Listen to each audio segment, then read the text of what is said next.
Disclaimer: this video is for entertainment purposes only. It is fully protected under fair use laws, Section 107, Statute Number 17 of the Copyright Act of 1976, which allows for criticism, commentary, teaching, and research of copyrighted materials. Title 17 provides penalties for the deliberate misrepresentation of copyright infringement. Persons, agencies, and attorneys filing a false or frivolous Digital Millennium Copyright Act DMCA complaint may be subject to civil liability. Enjoy the show, everyone. Hello, everyone. Welcome to a very special episode of what I'm calling Conspiracies After Dark. I'm your host, Sandy Diva, and joining me tonight is Real or Not For Real Ever Josh, and we have a very special guest waiting backstage. How are you tonight, Josh? I'm good. How are you? I am doing good. I think we're going to say hello to everyone, but first, let's bring to the stage our special guest, Jen. Welcome to the stage, Jen. How are you doing this evening? Great. Thanks for having me. Thanks for being here with us. We appreciate you. Really quickly, I am going to give a shout out to the room. It's not a normal show. I don't have any names written down. So from what I can see, Super Mario Brothers is first. Welcome, Super Mario Brothers, followed by Lilcam51. Parody Mike is here. We also have Josh in the chat, of course. Mr. Super Sidewinder. Daniel Ripple is here. Astral Fugitive. Pushing Button 62. And I think that's all I can see right now. I can tell there's people lurking. Right now we are streaming on Josh's channel, my channel, and on Rumble. Josh, I don't know if you can add anything. I don't think you can you? Add what? Well, if you also came in here under like Ever Josh, you could share that channel as well. For Cold Case. Oh. See what I'm saying? Yeah, I could do that. Go Kart Bob is here. Hello, Go Kart Bob. Whaler Greg, welcome. Did I miss anyone else in the chat? I'm scrolling to make sure. Did you say Daniel Ripple? I did say Daniel Ripple. Okay. There's a few over on my channel, so I wasn't sure. Well, while Josh is figuring out sharing this to the other channels, I'm going to give a little disclaimer here. Well, not disclaimer, but a little overview of what's happening. Jen would like to tell her story, and the story of a very special person to Jen, and their experience with the Ohio prison system, and possibly some things that are not right with how things are handled. And I'm going to leave most of the talking to her on the subject, but I just wanted to give you an idea of what's happening here tonight. Not the normal content. That's why I'm calling it Conspiracies After Dark, not Mandela related. It's okay if this isn't your cup of tea. I did write that in the description. I may do a show tonight, a small show after this, at midnight, normal time. But for now, if you're not interested in like true crime, Ohio, I guess, but the prison system, and the law, how things are handled, it's okay if you skip this one. I understand. But I do ask that you share it, because this is something that YouTube probably won't push out because it's unrelated to my content. So if you can, I would appreciate it. If you don't feel comfortable, I understand that too. Welcome, Mandanimal. How's it going there, Josh? Yeah, I'm not sure. What is it you want me to do? Oh, using your phone or something, you come in under Cold Case. You come into the Streamyard with your other accounts, and you share it. Yeah, you stream it to your channel. Oh, I gotcha. Especially Cold Case. Because this is where you were putting all of this stuff at, was on cold case. Right.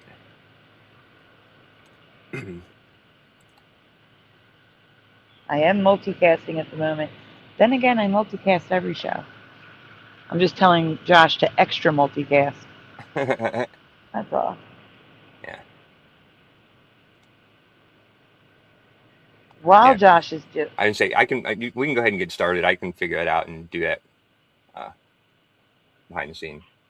Okay. Just remember when you enter the Streamyard with the other accounts, just make sure you're muted. That's all. Well, I could probably just stay backstage, right? Yeah, just stay mute as long as you're muted. Otherwise, we're going to hear it through. Well, if I'm backstage, you can't hear me anyway. You know what I mean? I can just come Oh, that's true. That's true. You're right. You're right. stage. Just don't even have to bring me up. Mm-hmm. Yeah. Okay. So, Jen, would you like to get started? Is there anything you want us to tell them before we start, or you just want to get into it? Well, when I was speaking with Josh tonight, he said that most of the people that are on tonight had heard the story when I told the story before. So I don't need to go back through the story, except that we're talking about a man who served 35 years in prison for something, for a crime he didn't commit. And we know who committed the crime, and he is now gone, and he was sentenced to 1,000 years, something like that. And he didn't make it over a couple of weeks in prison. All right, Jen, I'm going to have to interrupt you for 1 second. Josh, it's very hard to understand her. And I don't know how to fix this. This is why we were a couple minutes late. Let's see, is this better? Let me just try a few things. Is this better? That is a little better, yes. Okay. Now, did you say that he was sentenced to 1,000 years? The man that committed the crime. Wow. Because of the horrificness of the crime, where he had, abducted 3 girls and kept them for years, and one got away. I think it was 8 years, if I'm not mistaken.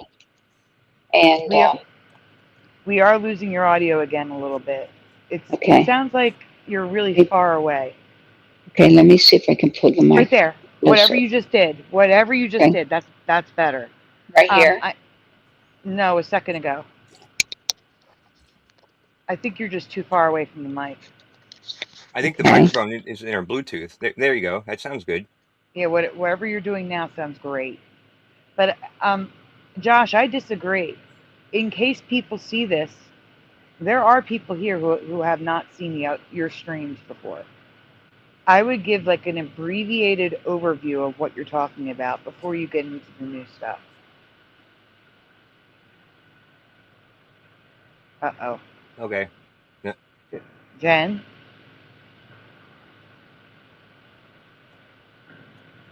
We lost her again. We did.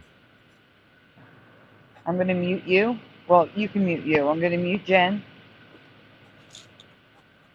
All right. Yeah, I'll just see if I can get my brother to just to give her like a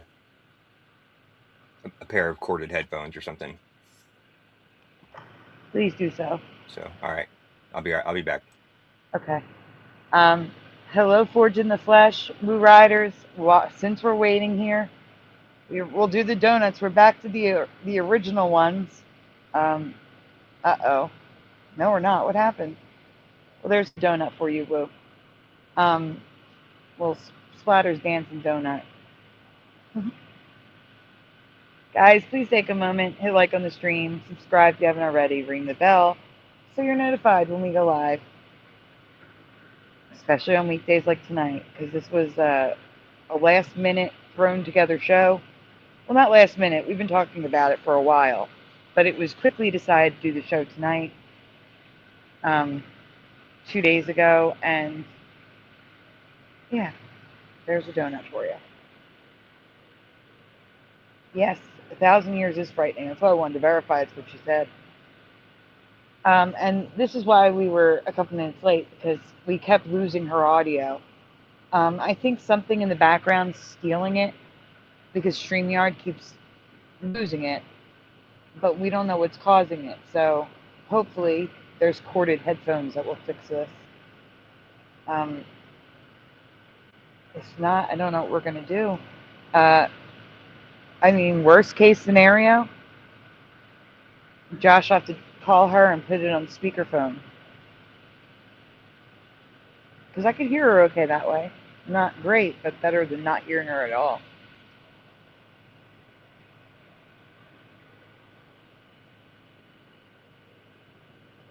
Guys, also while we're waiting, I don't mind y'all congregating in one chat, but could you go over to Josh's channel and just give it a like, please?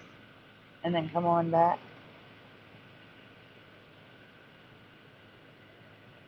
Thank you. I'm going to see if I can get Josh, the show on Josh's channel and put it in and pin it to the top. Give me 1 second. It should be on my homepage. It should be. Or maybe not. The home. Has anyone noticed YouTube's homepage just messed up? Like they're recommending me videos that are 12 years old. Recommending me videos I've seen. The average is 4 years ago.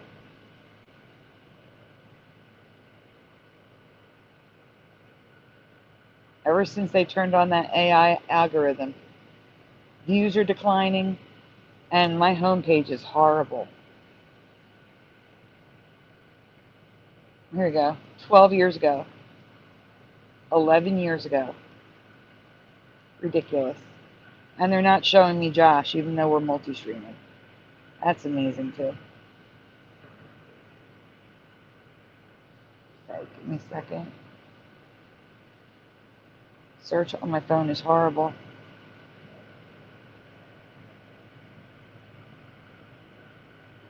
Really. Search filters. Channel. Really? It's not even showing me Josh?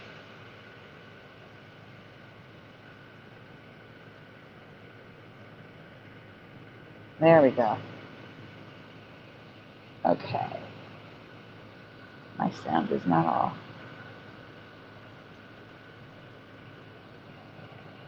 Alright, I'm going to get the link for you guys. Give me 1 second.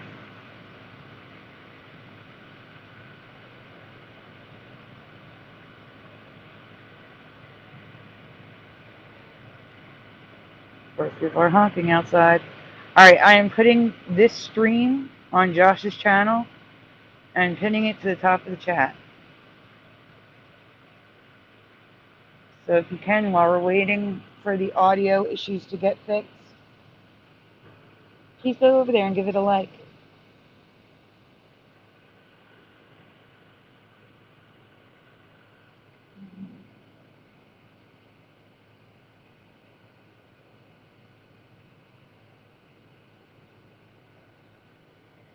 Welcome, Fizzy Pope, as I raise an eyebrow. Is that Fizzy's Cricket? Did you change your name to Fizzy's Pope?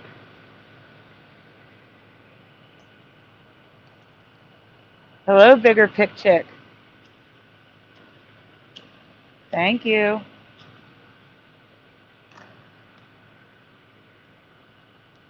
Yes, we're going to be talking about the Ohio State Correctional Facilities.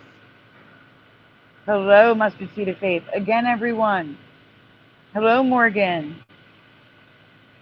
Did I miss anybody? We got Woo Riders. We got Forge in the Flesh, aka The Mind. Just a reminder, this show has nothing to do with my normal content. If it's not your cup of tea, it's okay.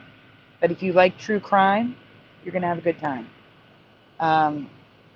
If you like hearing about personal experiences, if you like hearing about watching videos that are exposing things or corruption, you'll have a good time.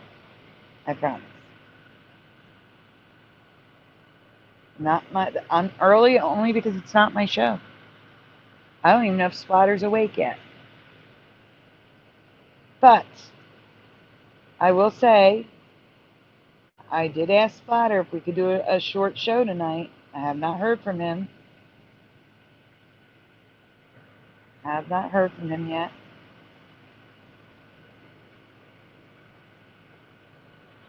He's reminded me, so I'm gonna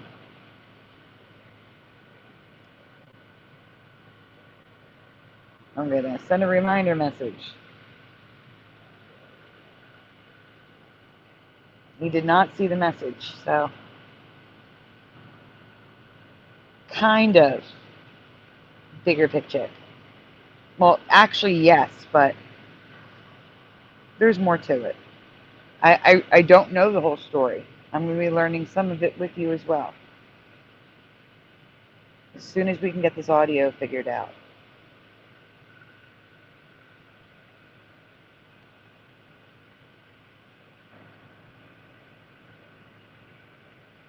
Pushing, I still got to put the presentation together.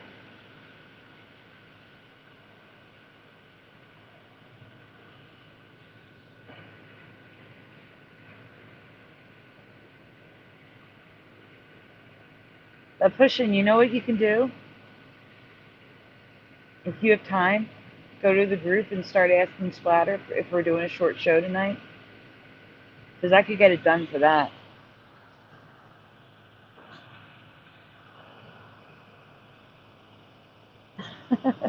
Hi, FAP.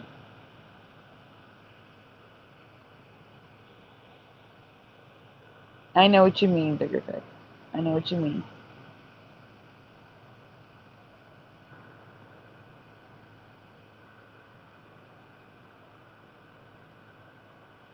So, you know what I'm going to do? While they're trying to get headsets, and since Morgan is here, who wants to hear Morgan's song? I sure do. It's been a while. Guys, enjoy Angels All Around Me. Here we go.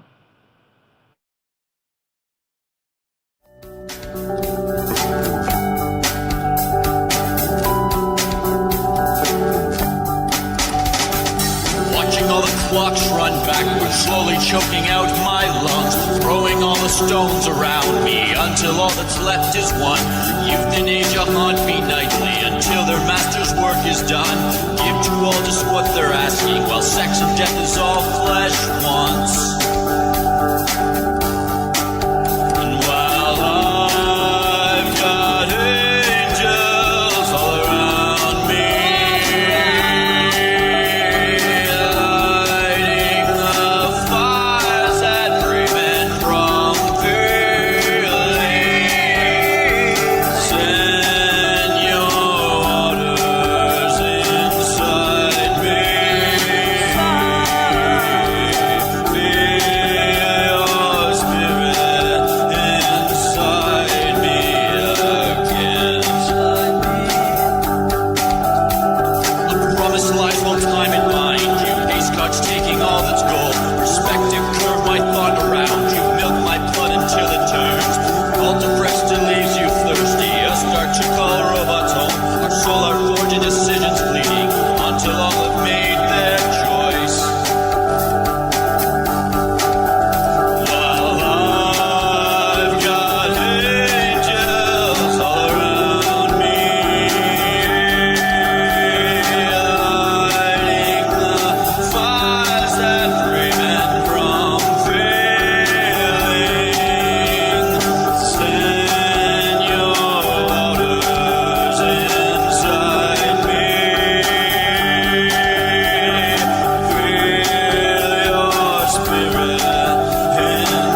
Thank you for that, Morgan.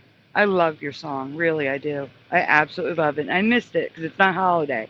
And now the holidays are over, we can play it again. Oh, gosh, no.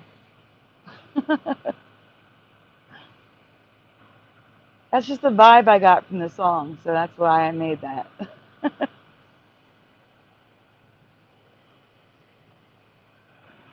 I think we're still waiting for earbuds. I imagine his brother's like tearing apart the house trying to find wired earbuds. That's probably what's happening. Okay. I think we got it.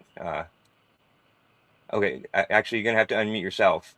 I can't. Can you I might unmute be her? able to. Nope, she has to do it. Okay. So hit the little microphone button. The button all the way to the left, on the very bottom. Not the one on the left of the red one.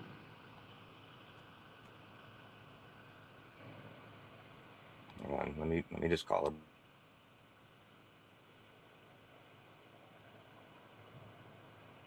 Hello, Spiritual Ascension. And David, a.k.a. Logan Freeman. Good to see you guys.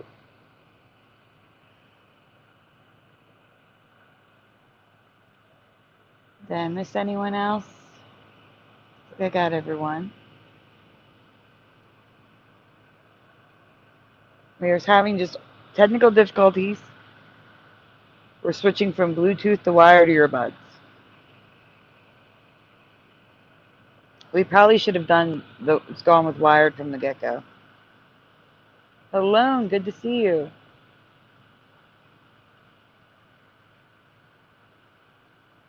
Those of you just joining us, this is not a Mandela Effect show. This is a conspiracy corruption expose of the Ohio correctional facilities. A true crime, true story experience that is happening. I think we have audio. Jen, are you with us?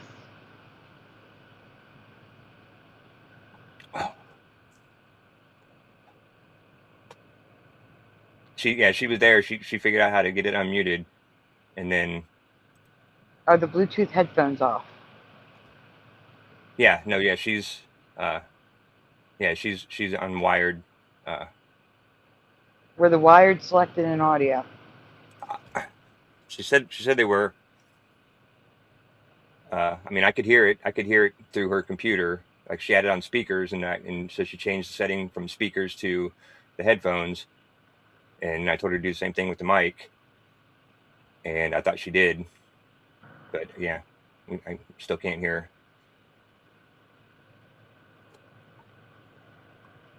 her. We're going to have to make another call. Yeah.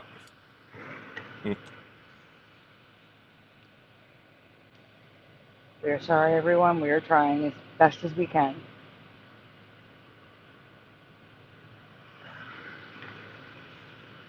So how are you guys in the chat doing tonight?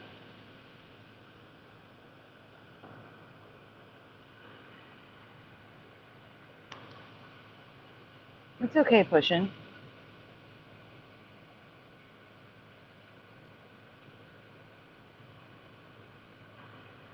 Actually, you can help. You can help. Here you go. Pushing, come talk to me. So I'm not up here by myself.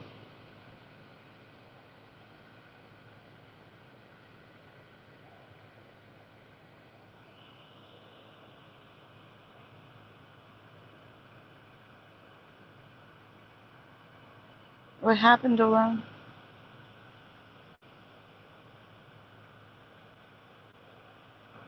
If you think that will help, then sure, Alone. What's February 17th? Oh, 16th, 17th. I see.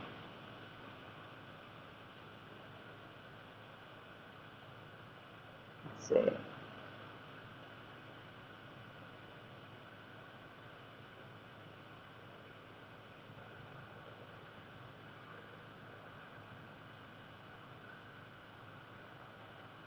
All right, everyone.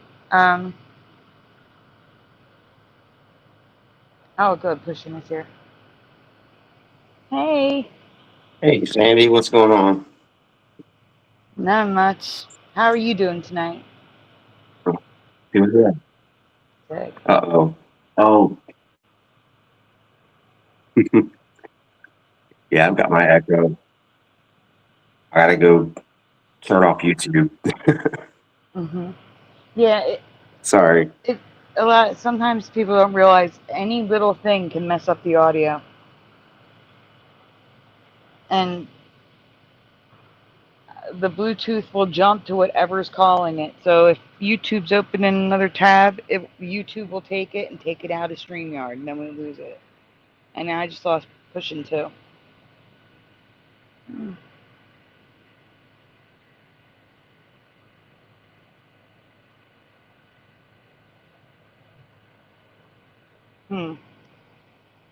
All right, pushing is back. Yeah. There's a little echo. Oh, there is. There's a lot of echo. Hmm. Okay, I'll mute. Okay. Oh, this is great. Morgan just dropped his Spotify album in the chat, everyone. I can't pin it because I have to leave Josh's channel pinned. So if you want the link, grab it while it's there. I am going to make a post on YouTube when things are fixed so that people know we're back.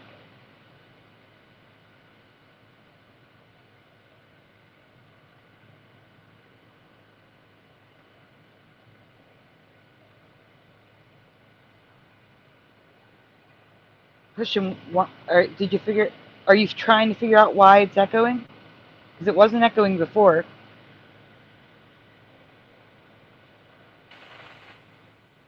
How's that? Let me see. Yeah, it's good. Okay, great. Cool.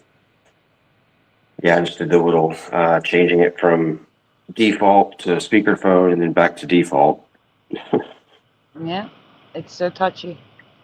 Yeah. But yeah, I'm doing okay. How about you? To answer your question from earlier. I'm doing great. Awesome. I'm just, I just, fingers crossed this works because she has a story she needs to get out. Yeah. Yeah. There's a lot that's happening. Wow. Bigger Tick says, "Oh wow, Pushin'. I didn't know you had a face. LOL. Nice to meet you. Nice to see you." Nice to meet you too. That's funny.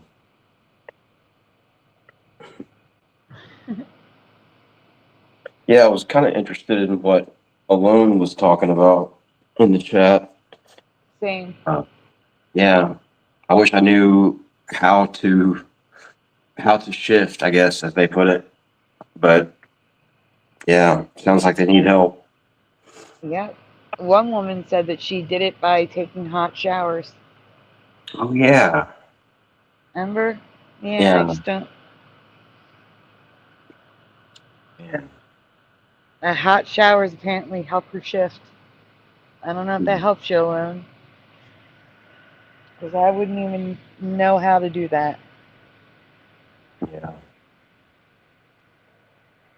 Maybe if I hadn't stifled my astral traveling, I would know a little bit more about shifting, but or stifled the learning on my astral traveling. But Mandanimal says, "I used to think Pushin' was a girl." yeah, I've So heard did a that lot of before. people. Yeah. I don't know why. I mean, usually it's people assuming that people are guys because I guess that's the default.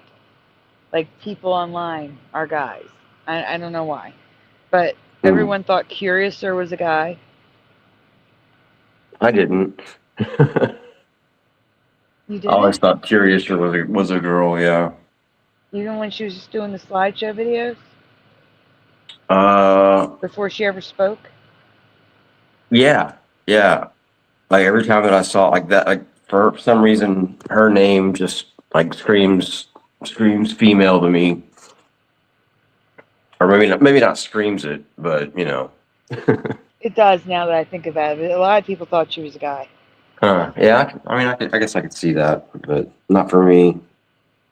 Brian McFarlane thought I was a guy because I was Mandela residue research for the longest time. Oh, well, yeah, that could go either way. I also used a picture of Nelson Mandela. Yeah. Well, That he's might do definitely it. a guy. Yeah, that's what I'm saying. That might be why. It was the picture of Nelson Mandela, and it's like a zipper going down his face, and on one side it's his photo, and on the other side it's like rainbow and space and. That sounds pretty interesting. Mm-hmm. I don't think I've seen that, or I don't I have remember it it if I somewhere. have. We lost Jenny. Oh, We lost our special guest. um, wow, yeah, 1,000 years. That sounds like something. Yes, yes, it Yeah. does.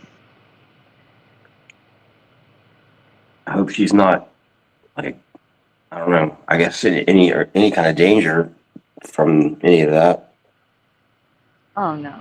Okay, well that's good. No, it's just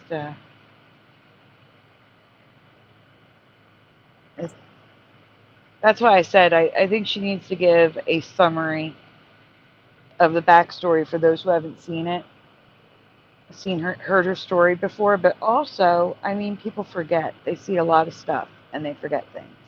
Yeah, And then you never know who's going to be watching this for the first time and has no idea what we're discussing. So I think it's best if yeah. she should not start from the middle. Bad advice, Josh. Bad Josh. No, we should start from the beginning. What's pertinent, of course. There's no need to go into great detail. Just enough so people can follow. Yeah. Good advice.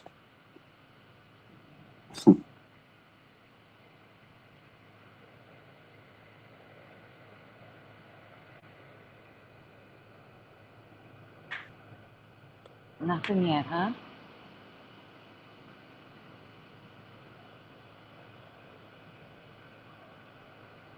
Hey, pushing. You want to practice? Are you on your phone?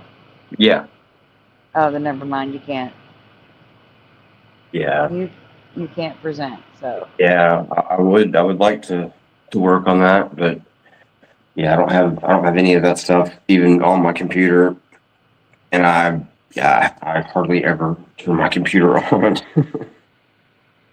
But yeah, I want to learn all that stuff. I'm going to change my profile picture for a moment. That's what I'm going to do. I will change it to my old profile picture. Since we're Oh, the waiting. one you were talking about? Yeah. Oh, cool. I just have to go get it. Okay. I haven't used this profile picture for 8 years, 8 years now. Wow. There you go. Well, there you go. Right there, see? Oh. That was my profile picture. So Brian thought I was a guy. Okay. Yeah. You know, I think I have seen that. Like, I guess you've maybe shown that before. Mm-hmm. But you created that? I created the... No, I Yeah. didn't create this. No. Oh, I okay. changed the coloring and I changed... Like, it had the zipper. I didn't add that in. Okay.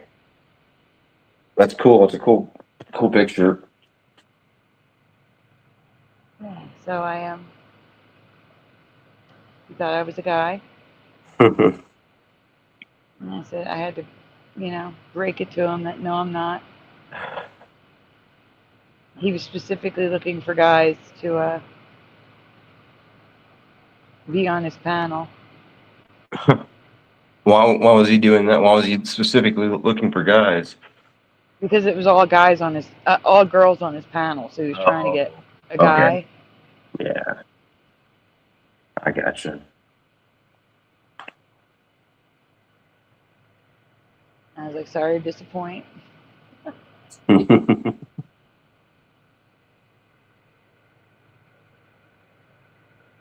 So anything why don't you just ask people how to spell it? We'll cover it. We're going to cover it on the next show. Why don't you ask people your Mandela? Well, I don't know. I guess I don't know. I just all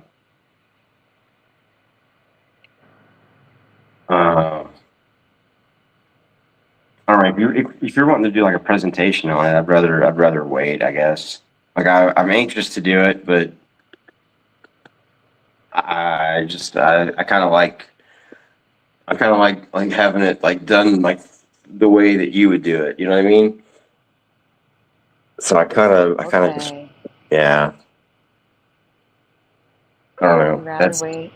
I gotcha. I mean, we can if we need to kill time or whatever. I guess that's, whatever if you think that's best.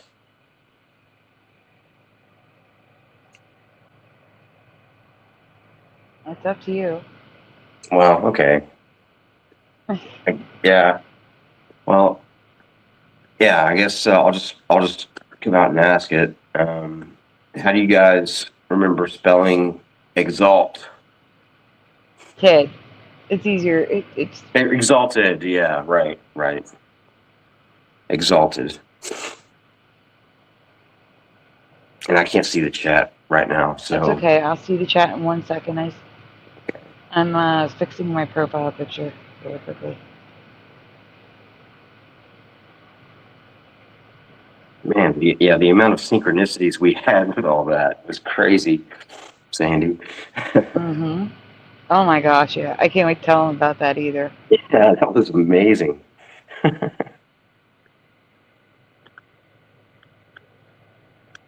Guys, I will look at your answers in 1 second. I'm just trying to.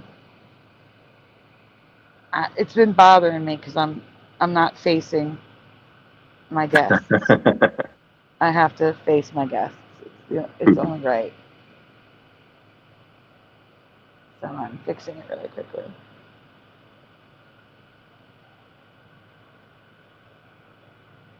But unfortunately, there's more to fix than I thought.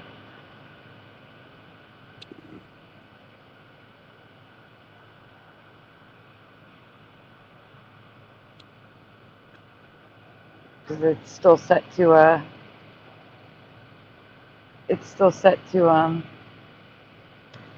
the holiday background. Oh, I like the stars. Maybe I'll use the stars.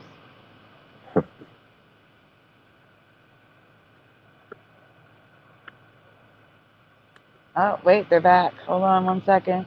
All right. It's going to be stars. Stars it is.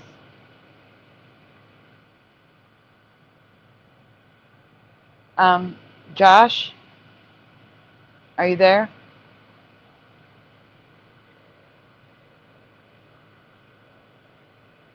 You're muted if you are. Yeah, I need to talk to you, Josh. Jenny, if that's you, your camera is on. I don't think I can edit that. I think she has to do that. Do you want to keep your camera on or off? Josh? Oh. The camera's Yeah, on. I can. off. Yeah, they want the camera off. Hold on. Yeah. Let me. Tell your brother I said hi. Okay. There you go. He got it. Okay. Hi. Hello. Oh, now camera's on. Hi. Hello. he heard you say, "Tell your brother I said hi." So can you hear us now, Mom? Yes, Okay. Oh, you sound great now. it's on. Yeah. Yeah. I know. I just took it out of my ear 5 minutes ago. Yeah. Okay. All right. Thank you, Dion. Yeah, you're welcome. Thanks, honey. Thank you. You're welcome. Okay. Yeah. Okay, I'll offer. All right.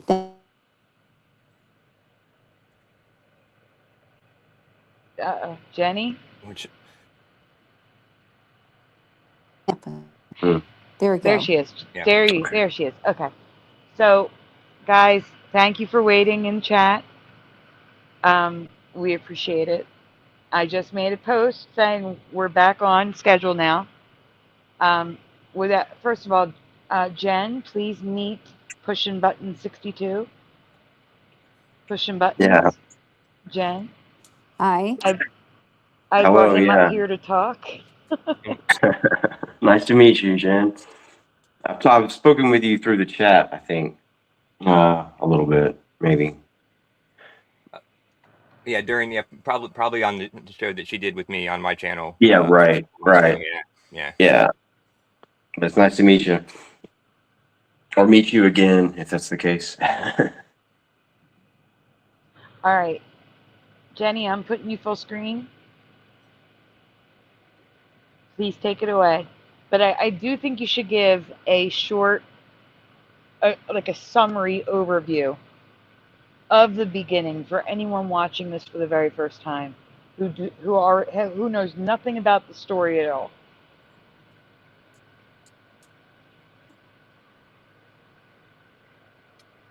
Hello.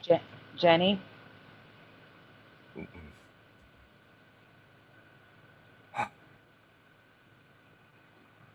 How are we losing her audio with wired earbuds? I know we just got off the computer altogether and she just came in on her phone. So are you there? Okay. Yes. Okay. Oh, yes, now we hear you. We you. hear you. Okay. Okay, I'm going to hold the phone exactly still, and it shouldn't bounce out. Okay. Yeah. No. Yeah. You sound great now. So. Okay. So we're going to start with 1992, and there was a girl named Mary and a gentleman named Carl. And they were... We lost her in the middle of the sentence. Keeps popping up. I don't understand why. I don't. Yeah, Are you holding the phone? You want me to, if I lay it down? Yeah, I would put the phone down. Okay, let's try that. Okay, let's try that and see if that works. That sounds good. A girl named Mary, guy named Carl, and they met at a Jerry Lewis telethon. And Carl was always doing community service. He and Mary fell in love. Mary had a mother named Kitty, who... Nope, it'll cut out again. Man. That's crazy. This is crazy. I don't understand why it's happening. Yeah. It's because she's on an iPhone. No, I'm just kidding. Have the laptop. Okay. It's the magnet from the laptop. Oh, the magnet from the laptop. So he moved it. Thank you, honey. Oh. Oh, thank you so Okay, much. that should work. I didn't know Make that. sure you're closing the lid on the laptop. Okay. All right. And so they fell in love, and Mary had a mother named Kitty. And Kitty had a boyfriend named Ariel Castro.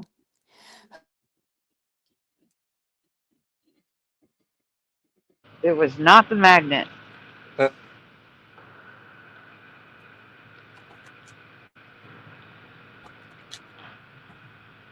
I don't understand.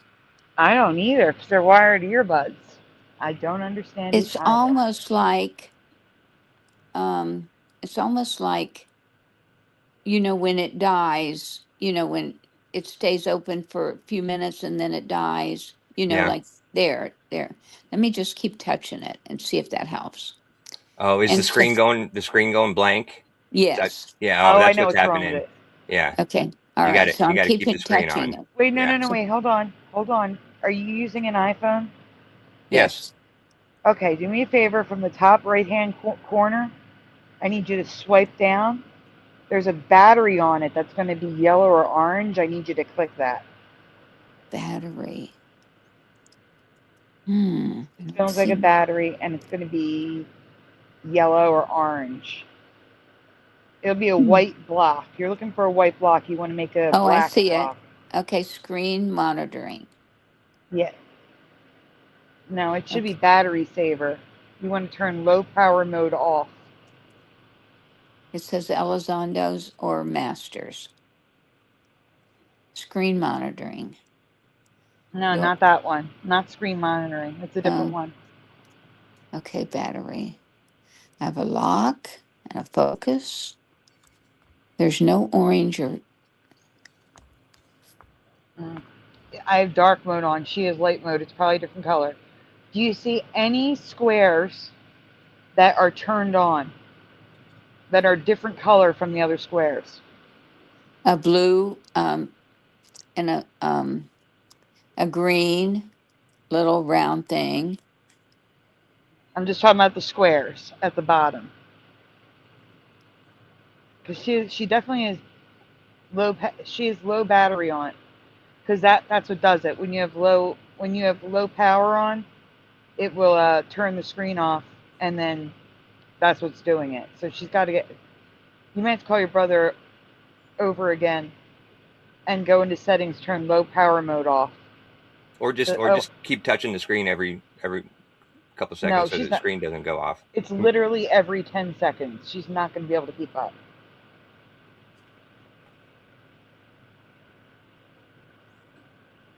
It's literally every 10 seconds. She's going to have to keep tapping the phone. Okay.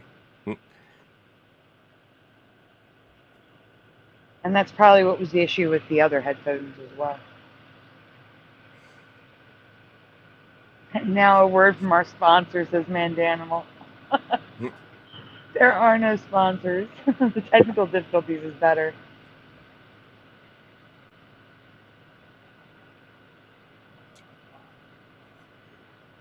Jenny, are you still with us?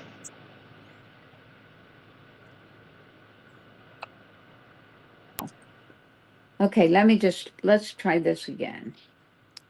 So Okay. anyway, Kitty's boyfriend was Ariel Castro, who later was sent to prison for abducting girls, 3 girls, and holding them for 8 years, having babies and raping them and killing the babies. And We can't he say was that sent. word. Oh, On YouTube, you can't say the R word. okay. And so he was then convicted. One of the girls got loose, told on him. He was convicted and sent to prison, and only lasted for 10 100-year sentences or something like that. And he lasted about a week in prison. All right, pause for 1 second. For those of you in the chat, she's speaking about the case where the girls were in the house for years and no one knew. 8 years. 8 years. I remember it clear as day. It was a horrible case. It was and over. It was a miracle. Yeah, it was nationwide on the news.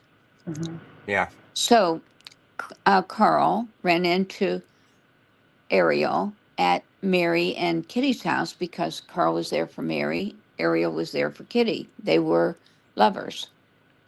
And she broke up with him. And he told Carl, if I can't have her, nobody can have her. A month later, she's found bludgeoned to death in her. What was the last thing you heard me say? She was found bludgeoned in her living room. Okay. And Carl and Mary walked in and found her there.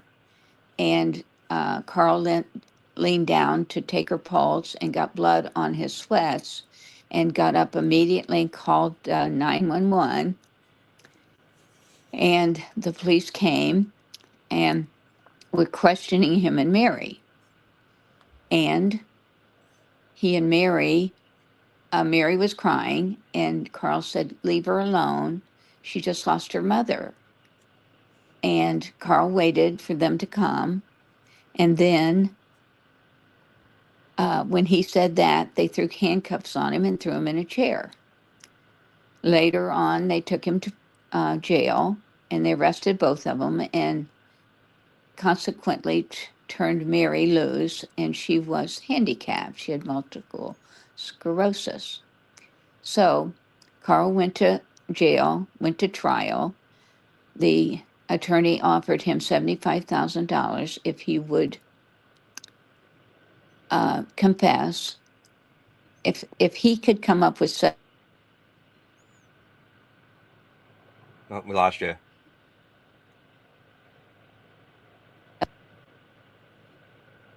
if he could come up with $75,000, he'd never see the courtroom. There was a guy in his cell, and he looked at him. He was a drug dealer, and said, "If you can come up with 100,000, you will never see the courtroom." He opened a suitcase that his friend was with him, and gave the attorney the suitcase, and the guy walked out of the courtroom. And All right, I'm going to stop you right there. So that is the first sign of corruption. Like, I can't even imagine that. Like, they're just paying off the judge. exactly, and the prosecutor. So then they took Carl went to trial, and they offered him 7 to 20 if he would confess, and he said, "I can't confess. I'm a Christian, and I'm not going to lie about something I didn't do, and I didn't do anything, so I'll just go to trial because I'm not going to be convicted because I'm innocent." Wrong. So they convicted him and gave him 30 to life. He has now served 35 years. And I met him years ago, but became close friends with him a year ago, in December. And and then now we're going to go into the next thing. In February of 25, he stepped in a hole in the prison hall where the tile was broke, and his knee popped because he had pins in it, and he was in excruciating pain, and he went to medical, and they looked at it and said it was arthritis. And he said, "You don't get arthritis from falling in a hole." And they refused to treat him for 10 months. Okay, so that was February. So I kept calling and demanding treatment and asking for treatment and begging for treatment. He was limping. He's limping to this day. Probably has a permanent damage from One not second. being. We're going to pause you there because there's something you skipped. Shouldn't they have given him a test to make sure it wasn't arthritis? No, Oh, okay. I thought they they were. don't. They don't waste money on anything. But that's what I wanted you to say. Okay. So he did need a test. It's just that Yes. they didn't want to spend the money. Right. Well, he may have had arthritis in that knee because he's 64 years old. Of But course. that's not what caused him to limp, because before he fell in the hole, he wasn't limping, Right. arthritis or not. So someone who's not in prison, if you fall, if you trip or hurt yourself, even if you're younger, say my age, 49 years old, the first thing they have to do for insurance reasons is do an x-ray. And they may see arthritis. But your doctor's going to say, "But you weren't limping before that incident. I'm going to order a CAT scan or an MRI."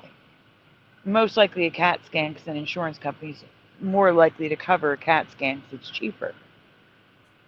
In the prison system, it's just arthritis. Go back to your cell. That's what happened to Carl, correct? Yes. And so the leg swelled up 3 times the size, and they wanted to give him an ace bandage. He wanted an MRI. I called and talked to the medical director, wanted an MRI. They said, no, it's arthritis. And so they refused to do anything about him. And we kept on calling and calling and calling, and I just don't give up. And all of a sudden, one day he gets a call to come upstairs to a certain room. He goes up there, and there's a big burly guy, white guy with bald head. And he says, "You Carl Wages?" He says, "Yes." "Sit down." He says, "And what would your name be?" He says, "I don't have to tell you my name." "Sit down." And Carl said, "I am not going to speak with you until you tell me your name." He says, "You and your family better back off of calling here all the time." Calling, and I had called the governor's office 12 times, and I had called headquarters numerous times, complaining that he couldn't get treatment, to no avail. And so Carl said, "I'm leaving now. When you decide you want to tell me your name, I'll have a conversation with you." So he walked out. Another inmate says to him, "What's the intimidator doing here with you?" And Carl says, "What do you mean?" He says, this guy is an intimidator, and they call him down when somebody's making too much noise. And Carl said, "Oh, and by the way," the guy said to him, "You better tell your family to be quiet." And Carl said, "That is not going to happen." And so he walked out and he left. And he asked the inmate, he says, "What was that guy's name?" And he said, "I would rather not get involved," which you can understand that. Yeah. So then the next day he gets another call. He goes back up to the same room, and there's a man there, and he says, "My name is David Downton, and I'm an attorney from Legal Aid, and I'm here to help you with your medical issues." And he says, "Tell me about your medical issues." And Carl goes through the whole thing, month by month by month. And Mr. Dalton said, so Carl thinks that he's talking to an attorney, and he has attorney-client privilege when he's talking to this man. And so the guy shakes his hand and says, "I'll be back." So the next day I said, "Carl, did you get his name? Did you get a card?" No. I was too upset and didn't know what was going on, and I just didn't think of it. So I said, "Well, never mind, I'll call Legal Aid." So I called Legal Aid. They never heard of this guy. Then I called the, what's the other one? Public Defender. They never heard of this guy. I called the Columbus Bar Association. They never heard of this guy. I called the State Bar Association. They never heard of this guy. So he was not an attorney. And Carl gave him his all his personal information, thinking he was speaking to an attorney. So the next day, I called the medical person, head of the medical at his prison, and I say, "Tell her what happens." And she says, "That did not happen." Okay. So that goes on, and then we're just focused on getting his leg fixed or treated, and kind of put that by the wayside. And on August 4th, he wakes up in the middle of the night, and his heart is pounding out of his chest. His pulse is racing. He thinks he's having a heart attack. He goes to the desk and says, "I need to go to medical." His CO calls down to medical and says, "This man thinks he's having a heart attack. He's white as a ghost, and, blah, blah, blah, blah, blah." And they said, "Tell him to come back tomorrow at 2 p.m., 12 hours later. Which I need to interrupt. That's insane. If someone thinks they're having a heart attack, seconds matter. 12 Yeah, hours? That's insane. I'm sorry. I I That's just agree. need to okay. say that. That's okay. I agree with you. So he goes back to his room and he has nitro in his room because he has heart issues. And he takes a couple um, nitro and it settles down. And since August 4th, uh, I have been trying to get him an appointment at OSU to see the cardiologist because he had seen a cardiologist in 2017 and they had told him to come back and they would never let him go back. So he hadn't seen one 9 years. So when this happened, I insisted that he see one.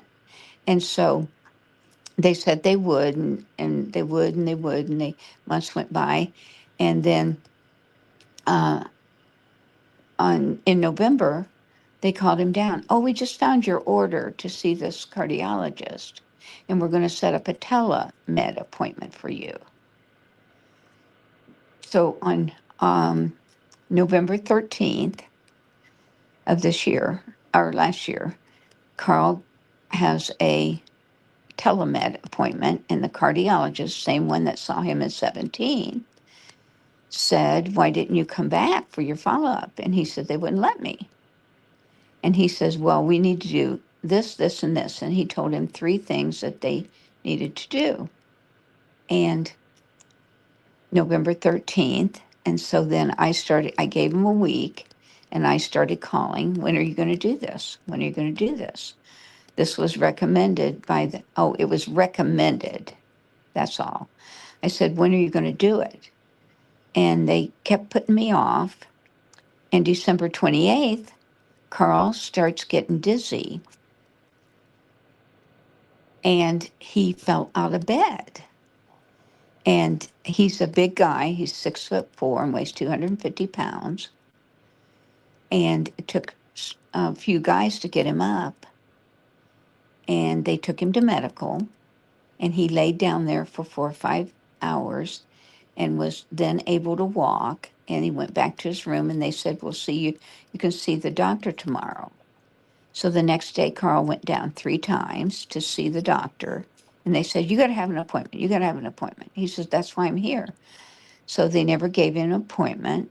And that was the 29th of December.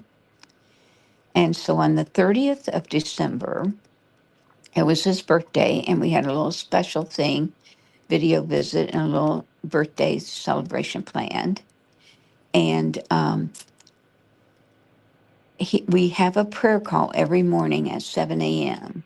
From 7 to 7:15, there's a teaching and a prayer. And we've been doing it for months, I would say 7, 8 months. And he never misses that prayer call. He calls me, before it starts, and we have a little good morning, and then we do the prayer call, and then we have our devotions. And so he didn't call. And I was like, well, maybe, I know he's not feeling well. So maybe he just is tired and sleeping. And I'm trying to reason with myself, but he doesn't miss the prayer call. And so then I kept checking my text, and they have a tablet that they can text, they can call, and they can video visit on. They can send cards and pictures, and they can receive cards and pictures. So all for 10 cents each.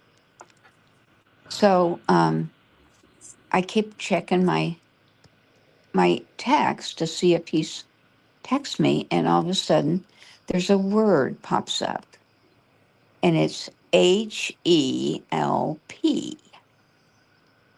And that's all. And it shows you who it comes from. And it was from Carl. And I totally panicked for a couple minutes.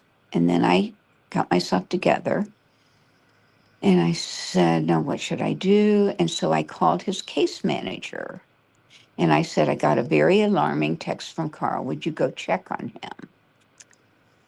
And he comes back 20 minutes later and said, he's in medical. He was unresponsive.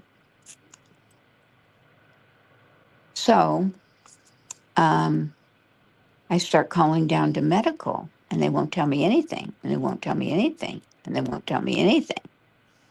Hours goes by and they won't tell me anything. And I found out through a friend that if they're en route to the hospital, they do not allow you to know it because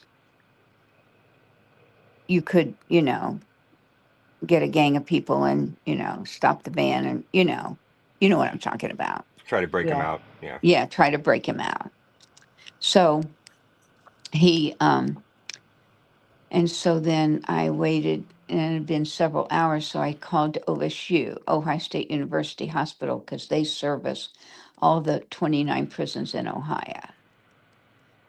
And they said he had been admitted. So I at least had some confidence that he was in the right place. And so then I couldn't talk to him and I just kept calling. And then I just was, wanting to know his condition. And I called a friend who had a little clout. And she called somebody she knew and found out that he was okay. He was responsive now, and that they were going to do tests and find out what was wrong with him. And that was on the 30th of December. And so then we've got the 31st, which is the day before New Year's. And, half the staff is working. So, but they did start some tests. They did a chest x-ray. They did a head x-ray. He saw a neurologist, checked out his brain, saw a cardiologist. They did a CAT scan, and then they did an MRI. And they discovered that he had a 79% blockage in his carotid artery. And that's very dangerous, in case you don't know. And so they, once the holiday weekend was over, then they started, doing some things. And they sent, so he's still dizzy, can't walk, has ringing in his ears. And that was not related to anything. The way the nurse said to me was, we ruled out all the bad Oh, we lost her. stuff. Oh, So there you go. You're back. Okay, they ruled out the bad stuff. So now they got to find out why he can't stand up because he's so dizzy. Oh, And wait so one second. I am going to interrupt for 1 second.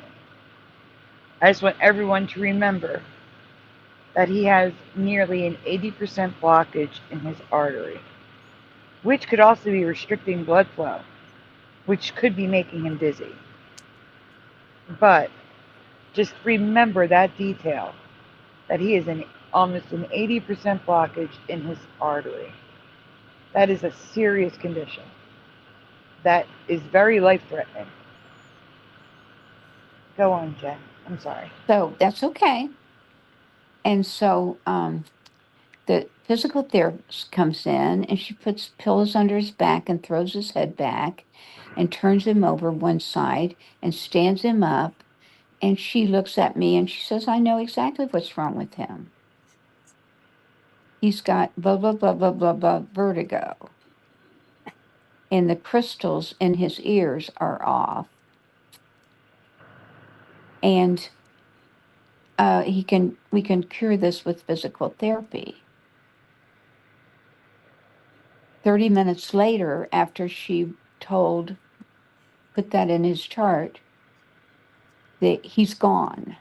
They take him to a place called Franklin Medical Center, which is it's a nursing home, and it's for people with minor sickness. They're too sick to be in prison in their cell, but it is a prison. It's a prison hospital, and they have a hospice unit there, and they have a nursing home unit for men that cannot. They have maybe don't have a leg or an arm, and they need constant care. They can't live a normal everyday life in prison. So that's where they spend the remaining of their days. And so they take Carl there. And I said, and before he left, the nurse told him, "You have 4 more procedures before you leave here." So then when I found out that they moved him, I said, "How can you move him without doing these procedures?" And they said, "Well, we'll take him back and forth." Well, he's been there since Tuesday, and I saw him today, and nothing has been done except one physical therapy. And he's much better. He was able to stand up and get a picture taken today at the visit. And that's the first time he's been able to stand up by himself since the 30th. So I called the medical director today, and I said, let's go back. I was going to say, you missed something about the Innocence Project. Yeah, so we had contacted the Innocent Project, and I had contacted them, and they had sent him paperwork to fill out. And it didn't come, and it didn't come, and it didn't come. And we had so many other things that we just kind of put it on the back burner. And one day Carl was sitting there, and this man come up and said, "Carl, here's some mail that never got opened." And he said, "I found it behind the cabinet in the break room. And it had your name on it, and I knew where you were." So he hands him the paperwork, and it's the Innocent Project paperwork for him to fill out because they're interested in his case, because he's obviously innocent, but he spent 35 years in prison. And so we're talking about, so we fill out the paperwork together. I help him. And then we get ready to mail it. And he says, what kind of guarantee am I going to have that this is going to go out? I said, "Well, send it to me, and then I'll mail it. And they won't know what's in it, if you just send it to me, and you send me stuff all the time." So then he said, "Well, you know what I could do? I could do a return receipt requested."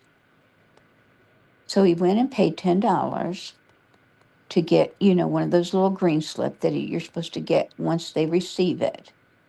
It tells you who signed for it and everything. You're aware of what I'm talking about? Yes. Mm-hmm. And so he's never gotten that back.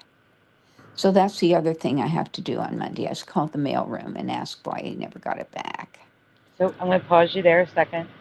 So just to reiterate what she said, the Innocence Project mailed him a packet, and for 5 months, it did not get to him. For 5 months, it sat behind a cabinet in the break room.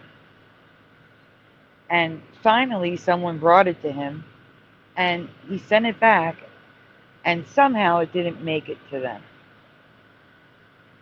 which is just mind-blowing. The Innocence Project, for those that are unaware, is a group of lawyers that donate their time to reinvestigate cases where they believe innocent people were put into prison, and they try to free them. It's free.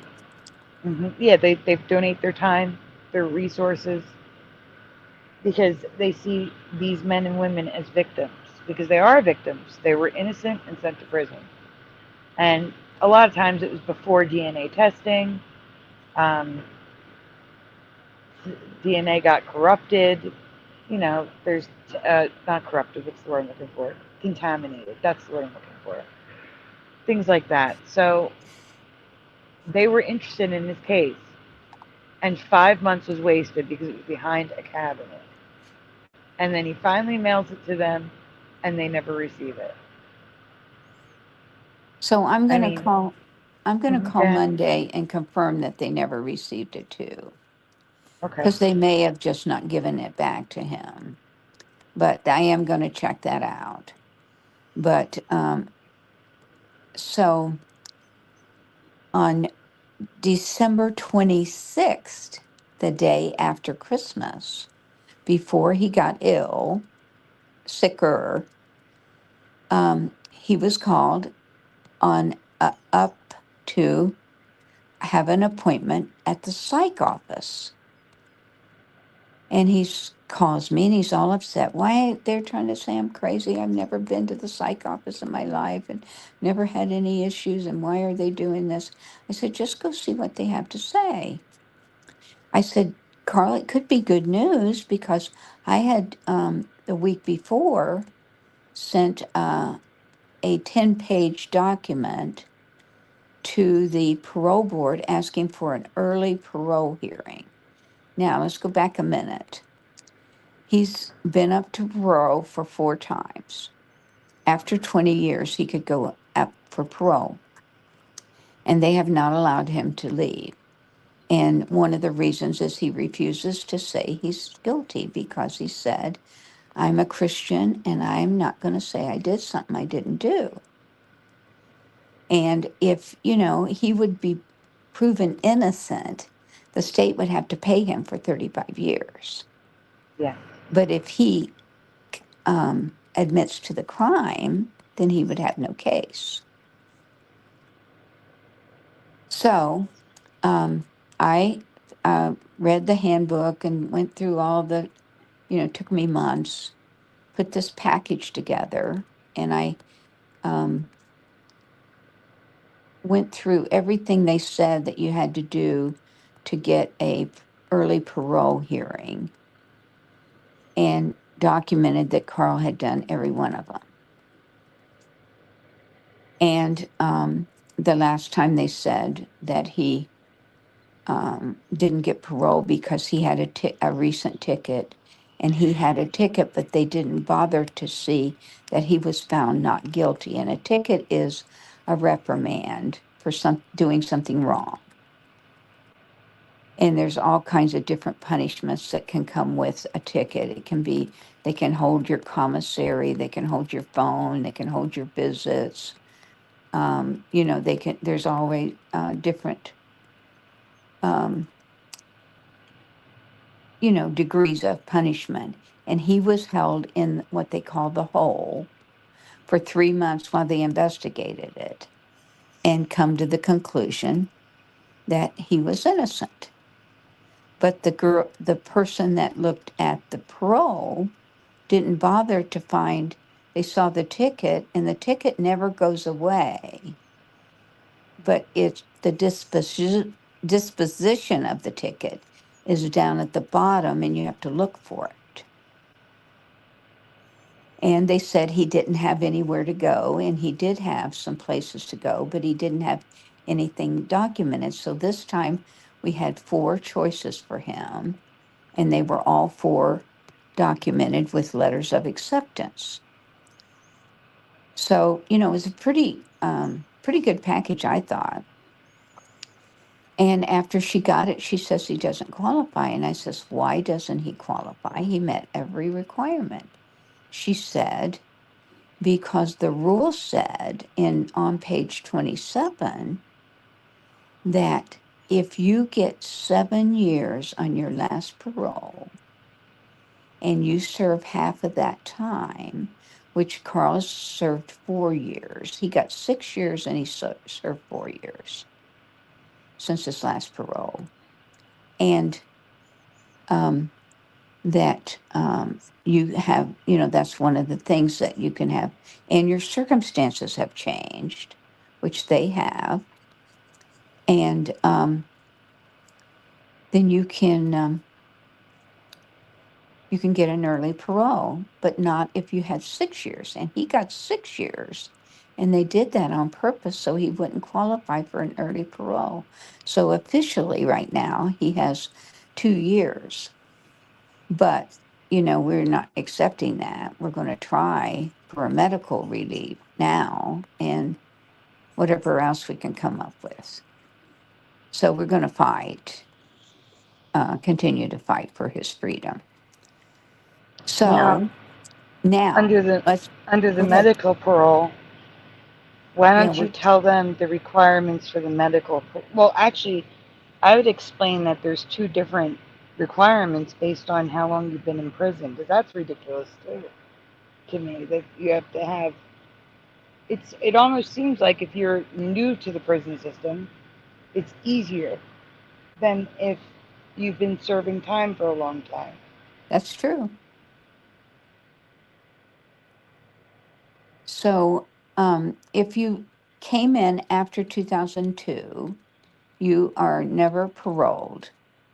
You are allowed to have judicial release after you have spent half of your sentence. And if you came in before then you're go up for parole, and they can, what they call, the inmates call, flop you for as many years as they want. Now, the ones that I've been to, the judge says to the inmate, go back and get some programming and get some education, because they now have a Pell Grant that any inmate can go to college at the prison's expense. So, but Carl is still under the parole thing, and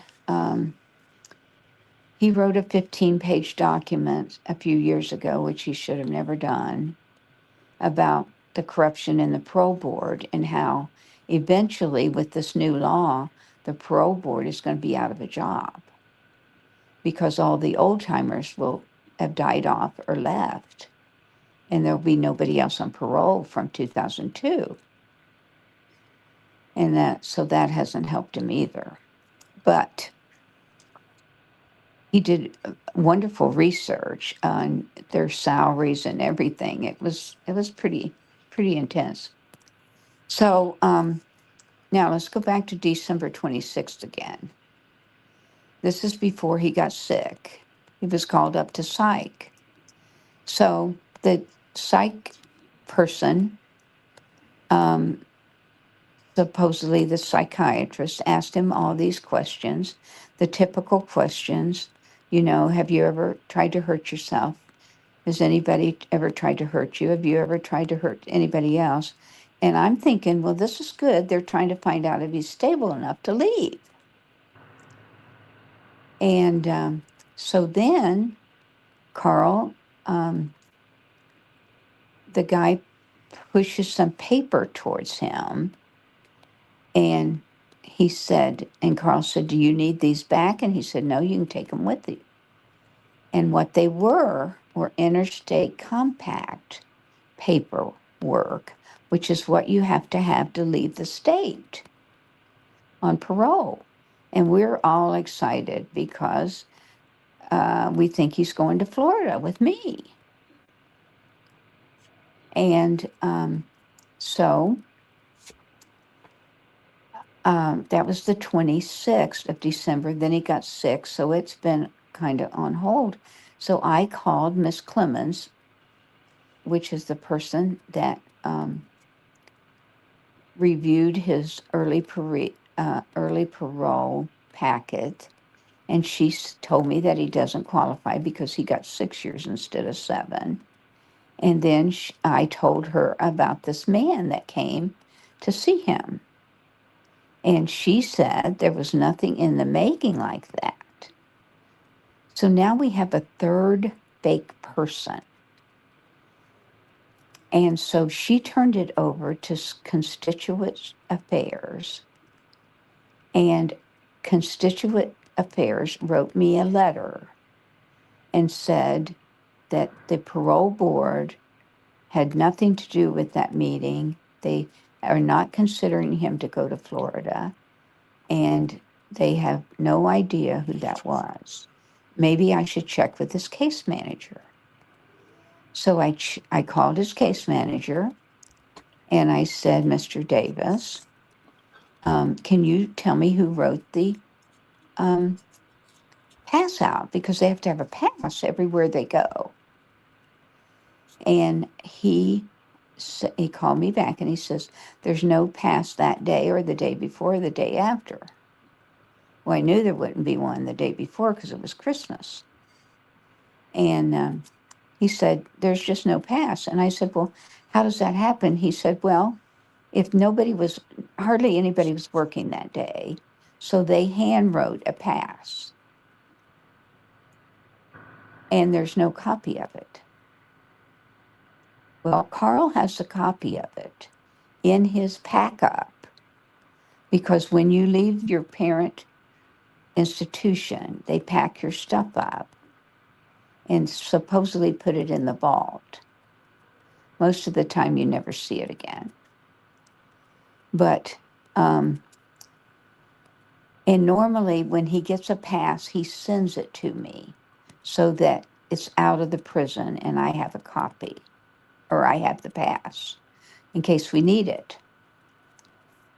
So he says that the pass is in his, and we could see who signed it. But, he's got to get back there and he doesn't want to go back there. I told the warden's assistant today that he was afraid for his life to go back to Marion because they refused him treatment for 10 months and he ended up in an emergency. And so I hope they don't try to send him back there, because I'm going to call. Well, I'm not going to say, but they better not try to send him back there. And that's my fear with the medical release. They could try to deny it because they have a hospital for him to go to. That worries me. So what I'm going to do, but I will say this, I'm going to OSU on Monday. I have his power of attorney and I have a HIPAA form. And I'm going to get a copy of his records in case I have to take them somewhere. And, I have a lot of options. I have the newspaper. I have my congressman, his congressman, the governor's office, the Justice Center, NAACP. I have a lot of options, so I'm going to get my hands on a copy of his records. And then I'm going to start calling the prison every day to say, when is this artery thing scheduled? When is it scheduled? Every day I'm going to call. That's good. That's a good plan. So we have 3 fake people that have seen him. The intimidator. Now, what the attorney was about, I thought afterwards, I know what the intimidator was about, which didn't work. It just made it worse. And the attorney was about him just kind of backing off because he thought this attorney was going to take care of it. That was the only sensible thing to me. Is there any other thoughts on that? I would like to know who the other person was that met him in the prison. And that the he spoke so-called psychiatrist. Mm-hmm. Well, when his case manager told me, said there really isn't there really isn't, there really wasn't very many people there that day. I said, how convenient. That is convenient. Oh, Everything is oh, convenient when it comes yeah. to the answers they give. Now, I here's something else I thought. So when I called the medical director to tell her about these two people that came up to see him, the intimidator and the attorney, Mhm. she says that did not happen. That didn't happen? That's what she said. She's basically calling you guys liars. Yeah, no, not basically. She absolutely is calling, well, she's calling Carl a liar. That's what she's doing. Yep. It's almost like, and it's, let me correct myself. It's not almost like. It is like the prison system wants to keep the prisoner there for the Well, continued yeah, stream of money. it's job security, and 75% of the people who work for the state of Ohio are Justice Center related. It's a whole industry. Yep.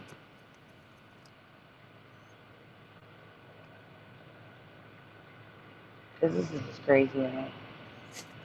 Now, we did look up the requirements for medical release under the parole side. It said that you need an attending physician Well, to see if fill I, out a certificate. yeah. So if I get his records, I'll have names of all of his doctors. So that's one of the reasons I want to get his records. And then I can, once we have that, I can take it to the governor's office. Which you have called, and they kept telling you you have to do something else. That Yeah, they can't do finally, anything. after about 3 months of me calling, they said that I have to work through ODRC headquarters. And um, at one point, I went down to the headquarters. This was in the summer. I think it was after the heart incident. And I asked to speak to the head inspector, and they have a department called Constituent Affairs. And they hooked me up with this lady that was going to investigate this stuff. And then all of a sudden, she went on vacation, which I didn't think too much about. Then I asked when she's coming back, and they said she's on a permanent leave. Of course. Mm-hmm. And this was the one helping you, correct? She was helping us. She seemed to be a caring person, which it's kind of hard to find. Yeah. So it's a bunch of really, really strange things. And I think it might make a good newspaper story.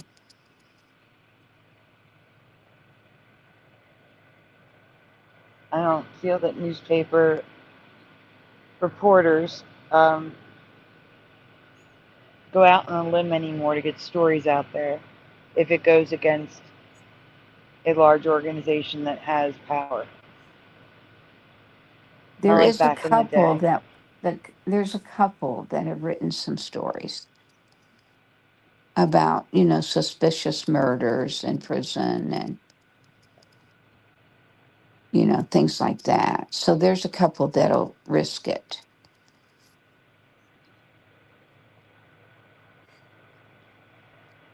Do you know But I've who been, they are? I have their name somewhere.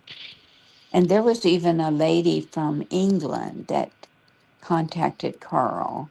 and wanted him to do a story about his innocence, and the prison wouldn't let him. But if I'd been Unfortunately. involved, I could have done it for him.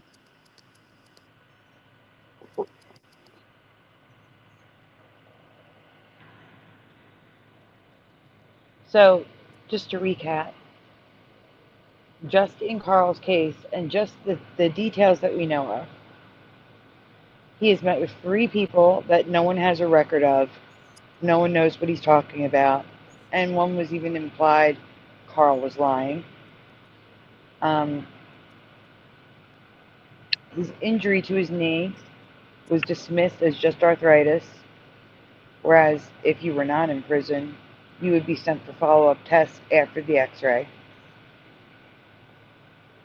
The Innocence Project mailed him a packet to fill out so they could start investigating his case. And for 5 months, it sat behind a cabinet. I'm wondering how the person found it. He If was it sat back cleaning. there. He was cleaning, and he moved the Okay. cabinet. That's crazy. That is crazy. That's great luck. Yeah. And then when Carl mailed it, you are going to call to verify. It's possible they did not give him a return receipt, that it I'm was going to received. call the Innocent Project and see if they got it. Then I'm going to call the mailroom and say, where's his return receipt? Because that's federal. That's federal crime. You're right.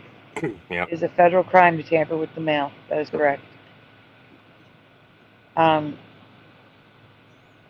He also had a medical emergency and was told not to come down to the infirmary for 12 hours. And that's all documented.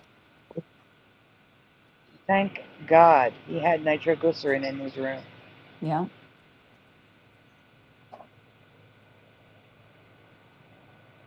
He went to a hospital, was told he had a blockage of nearly 80% in the carotid artery, and was sent away. If any of us went to the ER with that type of blockage, you would be sent to the cath lab and they'd be putting in a stent. It's that much of a medical emergency. We're talking life-threatening territory here. And they sent him away. No procedures done. And only because he can't stand up on his own. And I gotta tell you, I've never heard of the crystals in the ear thing. That's new for me. Oh, But I read my my cousin is a psychiatrist, which they have to be an MD before they're a psychiatrist. And he pulled it up on the net and sent me the papers that showed the pictures and everything. It's exactly what the physical therapist said. no, I believe you. I'm just saying And I'd never heard it before, but I've heard of vertigo. yeah, everybody, has heard of Yeah. that. Right. And that is the only reason why he's even in the medical facility right now. Because he couldn't stand Yeah, up on his own. exactly. But he was complaining of vertigo, or he was just getting dizzy, but he was able to, it was fleeting and he was able to remain on his feet. He'd still be in that cell. Yeah.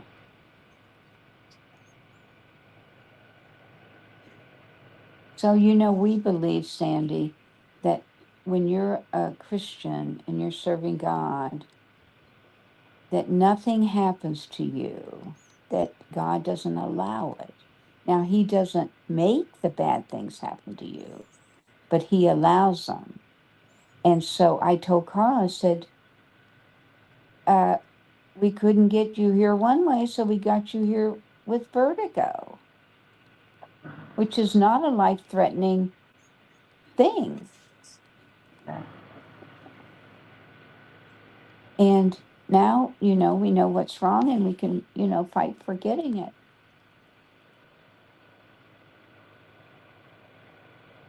So I appreciate you letting me share. And He's really a nice guy, doesn't deserve any of this. Of course. I was going to ask you, do you want, if people have any questions, do you want to answer them? Or Sure, sure. I don't know if they do have questions. I just thought I'd ask. Well, I can read some of the comments regardless. okay. So, hi, Splatter. So the prison system has a two-tiered system. Yes, it does. If you come into the prison system later, after 2002, your release is treated completely differently with a totally different forms to fill out, different requirements than someone who's been serving longer than that. It's kind of crazy. That was Daniel, by the way. Bigger Pick says I will be praying for Carl. So if we have or somebody's thinking of a question, I just want to close with Carl Wages has 50,000 hours of community service documented by the prison system. He has earned over $400,000 for the Susan Komen Cancer Society. They have a walk every October, and Carl's church sponsored him. For 20 years, he has walked 60 miles, 20 miles a day for 3 days to get this money for the Cancer Society. Last year, he provided Children's Hospital 505 pounds of pop tabs, which Children's Hospital gives 1 minute of free dialysis to any child whose family can't pay for every pop tab. If you know what I mean, that when you take a pop and you tab it, that little tab up there is it's aluminum. Mm-hmm. And it's worth money. And he saved 505 pounds. And I have a letter from Children's Hospital verifying that. I have a letter from the Susan Komen thing verifying that. I have a thing from the prison verifying that. He's also walked for muscular dystrophy and many, many, many other things. He also has 5,000 hours of training seeing eye dogs. He's worked in 14 hospitals since he's been in, serving people as an orderly, has 5,000 hours of medical training. He has every certificate that they offer. He has not been in trouble in 35 years. And what good is keeping this man in prison?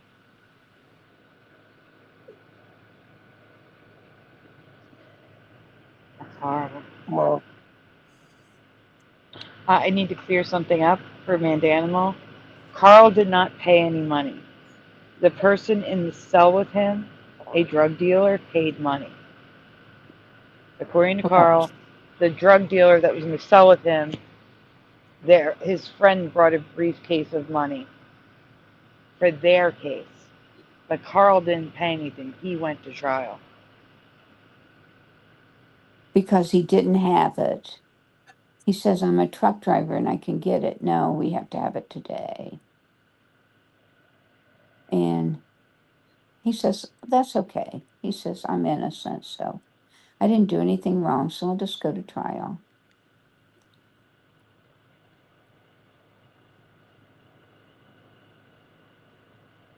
That's the thing, though. It doesn't matter if you're innocent or not. It matters how much the prosecution has spent putting the case against you together. and how much his defense attorney wants to put into it. It sounds to me like his defense attorney didn't do a really good job. So Carl asked them at the trial, check under her fingernails because they said she had defensive wounds, and they wouldn't do it. And Carl's 6'4" and weighs 250 pounds, and he said at that time he was 30 years old and just all muscle. And he said Kitty was 5'3", weighed 139 pounds. And Castro was 5'4" and weighed 130-something pounds. So they were pretty much the same size. So that's where the defensive wounds came. And at the trial, I got his transcripts, 685 pages of them. And at the trial, Castro got on the stand and said that Carl told him he was going to kill Kitty because Kitty killed his dog. And Kitty did not kill his dog. His dog ran out in the street, and Kitty and Carl drove to the vet to see if he could do anything for the dog. The vet said no, that the dog would never be normal again, and it would cost $5,000. And Carl said, I can't do that to an animal to make him live and he took him home and shot him and buried him in the backyard. Oh, God. Oh, my God. And Horrible. How do they not check under her fingernails? Yeah, that's like standard procedure. Yeah, exactly. Right. And they wouldn't let Carl get and tell his story. I think if he could have told his story. And the other thing that we found out, two things we found out, that the man that come and got Kitty was on the fire department. You know, they called for a bus in case she was still alive, you know. And that man that came and got Kitty was on the jury. And Carl had a 5-day trial, and it was Friday. I guess it was a 4-day because they did the jury on the first day. And this the Innocent Project or somebody, I forget who it was, interviewed one of the jurors, and they said it was Friday. We just wanted to go home, and we couldn't come to, we couldn't agree, so we just decided to go along with the guilty. wow. It's horrible. That's crazy. Yeah. But going back to the fingernails, like I was saying, back then, 35 years ago, DNA was not used like it is today. Right. And they may have the DNA from under the fingernails, but didn't use it then. No, they didn't even take it.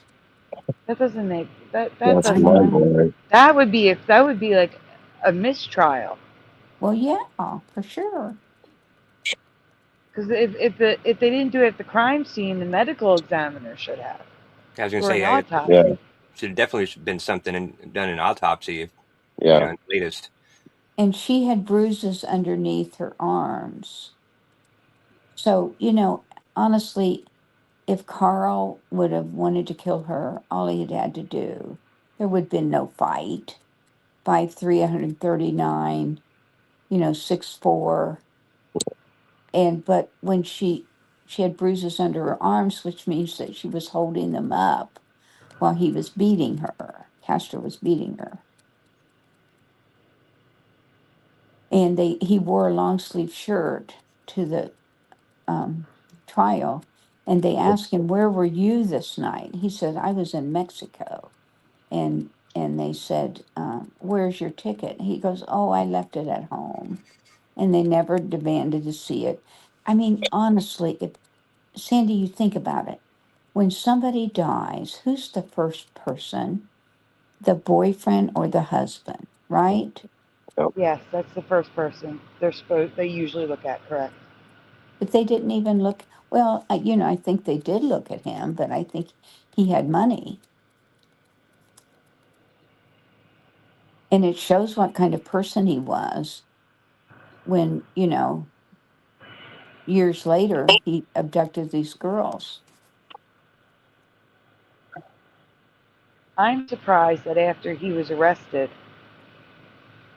and convicted, that they didn't, Yeah. at that point, go and test the DNA. Because in 2013, when he was arrested for what he did with the girls, I'm surprised they didn't run his DNA against the DNA from that case, because he was involved in that case. Well, they may have, but not from 92. They didn't go back to 92.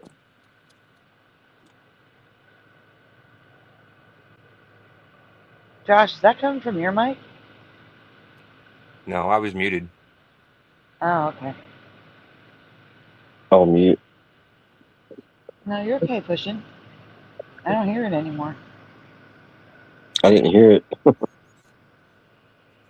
Okay.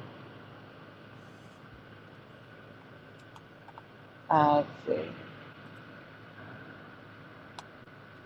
Oh, I know Bigger Pick. I just never heard of the crystals in the air before. It's just new for me, that's all.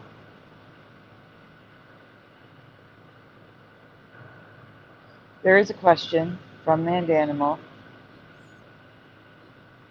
Mandanimal says, what is the evidence that he was innocent in the first place? Hi, Flat 6. Basically, he's asking, is his evidence just he said, she said, like he's saying he's innocent, or is there evidence to support that he is innocent? Uh-oh.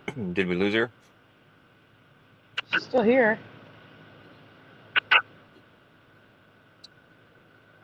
Yeah, All right, can't push hear her. and mute. Let me see if it's you, because it's still happening. Oh, he is muted. Unless he just did when I asked. Yeah, maybe it's her. Jenny?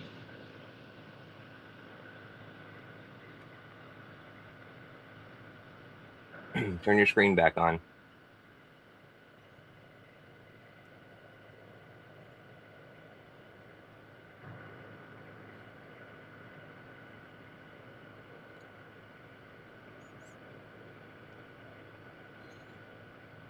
Can you hear us? Jenny, are you there?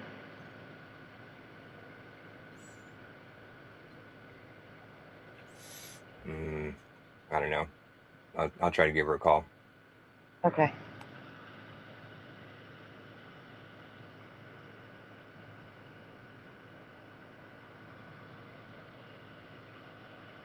Crap, I just thought about it. If I call her, it's probably going to kick her out because she's in Streamyard on her phone. Didn't you call your brother-in-law? I think he might be in bed. It may be a text. What's that? I said, how about a text? Will that wake him up if he's sleeping? Yeah, I'll try that.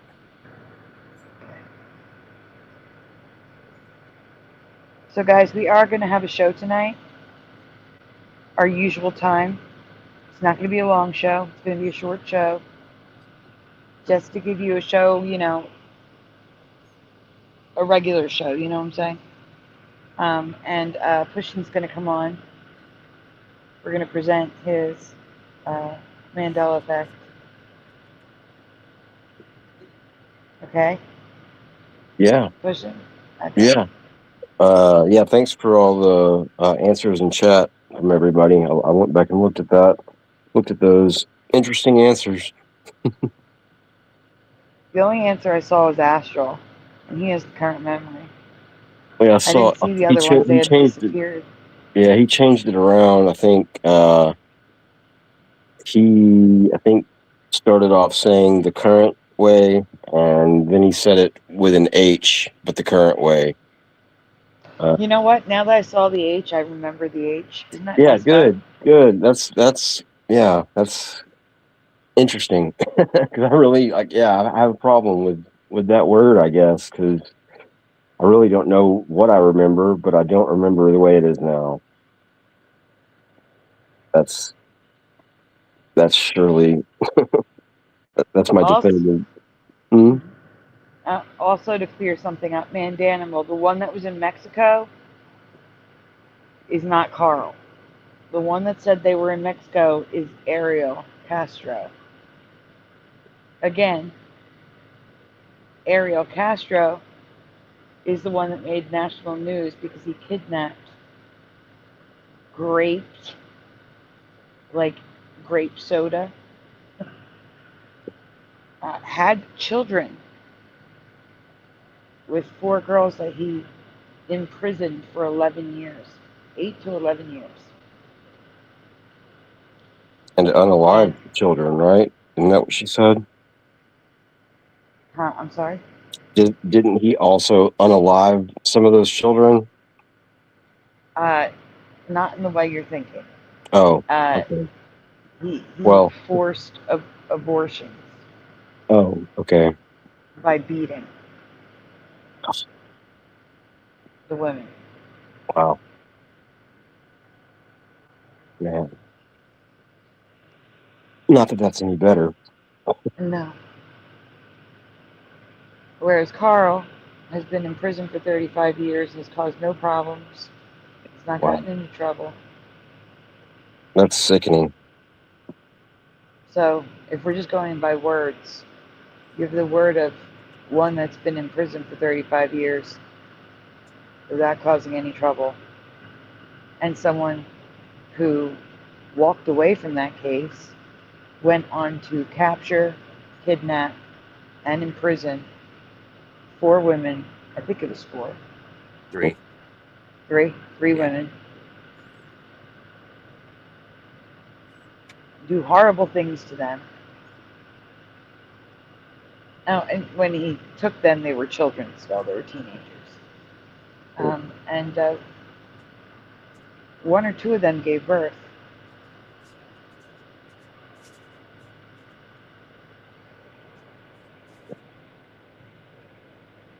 So Terrific.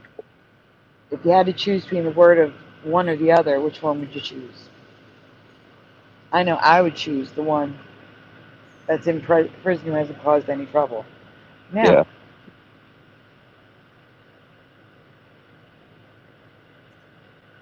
I have not seen the details of the case. And I do agree with Jenny.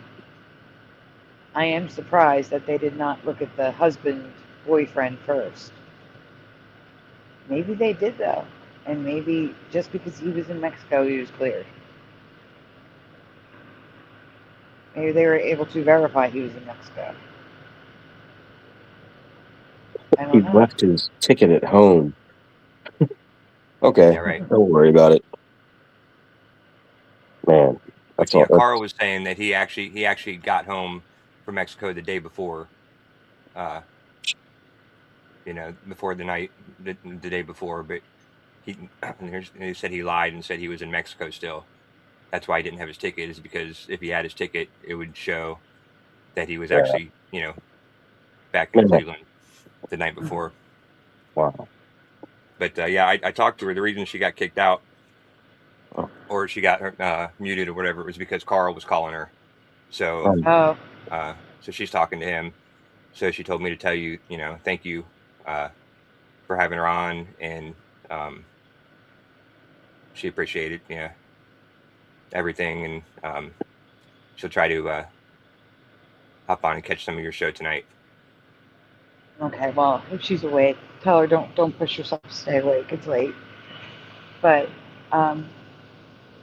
I wanted thank to you to thank her for Jenny. sharing. Yeah, right. I Josh, I don't know if you can answer the question in the chat because you did read the case. Well, some of the case, right? Is there any evidence to support that he is innocent, like physical evidence? Or is it more just a lack of testing physical evidence? Like there wasn't DNA testing back then. I haven't gotten through a lot of it. It was hard to read. But I was kind of went through and just read some of the key witness like the when they testimony, yeah, when Castro was on the stand, and some of the people like that, and there wasn't a whole lot of stuff. I mean, the thing that according to his story, he's told me his story a couple times, in his own, and he says that he got there in the morning, they found her body, and he leaned down to check her pulse or whatever, and got blood on his clothes.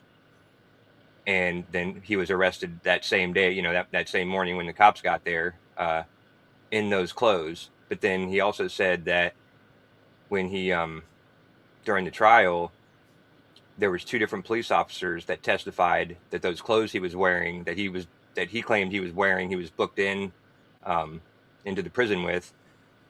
The police officers testified that those clothes were folded up, and looked like they had freshly been washed. And one of them said they were in the back seat. They found him in the back seat of the car, and the other officer said they found him in the trunk. But if I was a defense attorney at the time, my first thought would have been, okay, these police officers testified that they were folded up, and laundered, and freshly laundered in the back of the car. Why not just go to the pull the police tape when he got booked in that morning, and see that he's wearing those clothes, and that would tell you that those 2 police officers were lying. So that was my thought of. But I mean, obviously, we can't go back now and get any of that stuff, because I mean, I'm sure they don't have 35-year-old footage of, the prison, the intake. You know what I mean? But if his attorney was worth the shit, back then, that would have been the first thing I would have done, and I'm not even an attorney. So not only that, there's also the photographs, because they're going to photograph his hands and everything when he's booked. It would show if there's blood on his hands. If there's blood on his hands, then how did he launder the clothes with the blood? You see what I'm saying? Yeah. Like, that doesn't add up. And it also doesn't add up that one would say the trunk and one would say the back seat. Yeah, right. And yeah, and I haven't found those testimonies yet either, but that those are the next ones I was going to look for, is the police officers that testified that, because that just doesn't sound right at all. Like that's enough for a reasonable doubt right there. Yeah, that's huge. And it just bothers me that I don't know if I believe that they didn't swab under the fingernails. That doesn't make sense. Right. Yeah. That bothers me a lot. Yeah, me too. If the police didn't do it, the medical examiner would. They are so thorough. Let me see if there's any more questions. It's okay, man, Daniel. It's okay to be skeptical. You don't have to say you're sorry. So are you more at ease about everything now, Josh? Or I mean, I don't know when you I guess got all this information. I guess maybe you've had it. I don't know. Yeah. I've had the transcript of the court case for probably a couple months now. I don't know really still. Like I'm still still working through it, but it's long, right? It is long, yeah. I think you said 675 pages or something. Yeah. So it's not an easy read. Yeah. It's not, yeah. Man. It was nice hearing her side and hearing all the details, or hearing his side, I guess, through her. And it makes me feel a lot better about the situation, like just hearing all that tonight.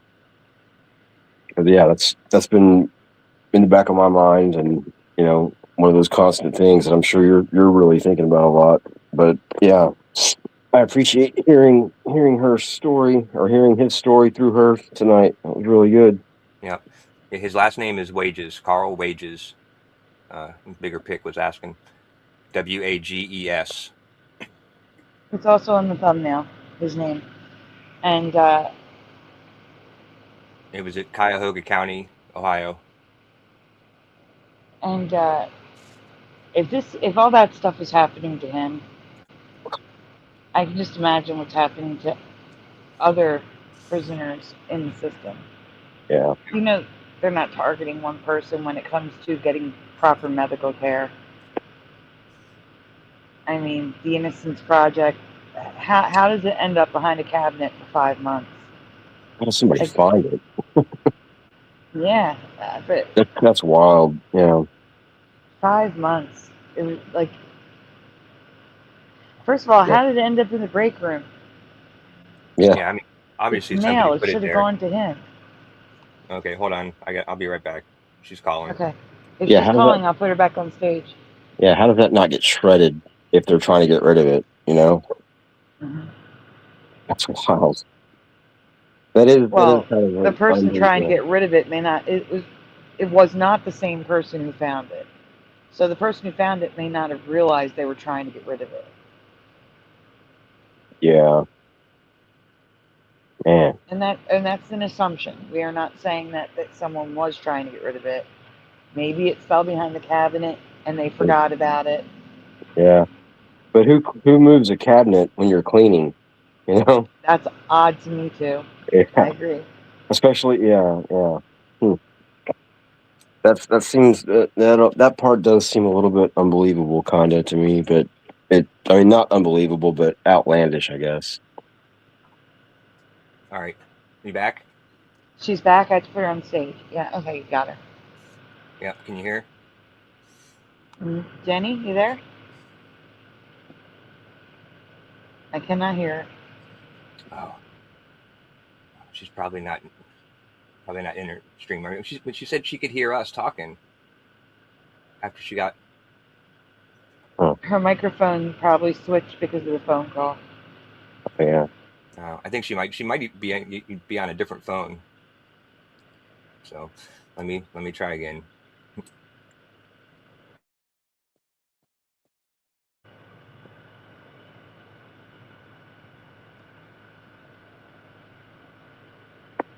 I don't like this side of the universe either, Daniel.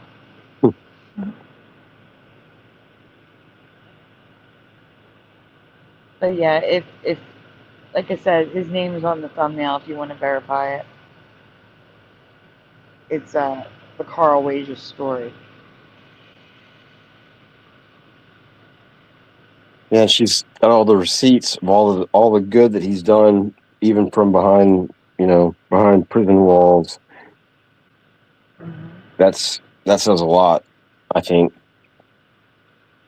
50,000 hours of community service. That's unbelievable. That is unbelievable. Well, And that 35 years is a long yeah, time too. I mean that's yeah, but that's amazing. That's wild. Man. I mean, that's longer than that's longer than some of the people in our chat have been alive. Yeah. Yeah.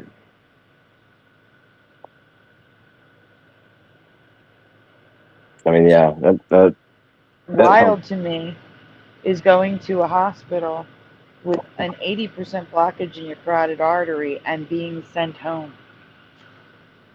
yeah, That's wild to me. yeah. Or popping the pins out of your knee and basically being told to walk it off for 12 months. Is that what she said? Or 11 months, something like that? Yeah, and also wild is thinking you're having a heart attack and the infirmary saying, come down in 12 hours. Yeah. Yeah. Sickening, all of that. Torture. And yeah. It is torture. Yeah. It's inhumane and we have laws to protect against that. Yeah. And yeah, I thought it was really, really great that she told his story tonight. it makes me feel a lot better about the situation. I mean, about him, yeah, that part of the situation anyway.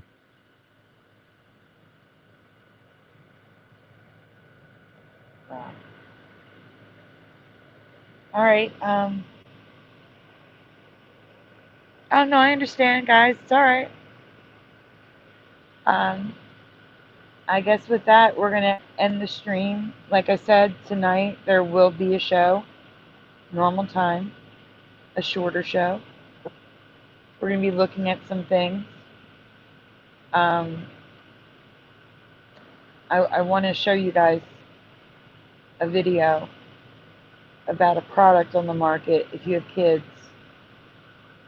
they even market to adults, but originally it was marketed for babies and children, but now they're marketing to adults as well. It's a device.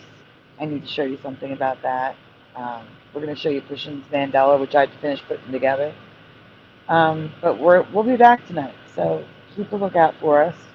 And then we'll have we have a lot of Mandelas to get to on Saturday, because there's Mandelas that we didn't cover that we were supposed to cover that we accidentally skipped over, like the mummers. I promised to tell you about the mummers, and we didn't cover it. Yeah. I have that presentation to cover, plus others for Saturday's show. So, but tonight we will do a short show tonight around midnight. So keep a lookout for that. I want to thank you all for being here.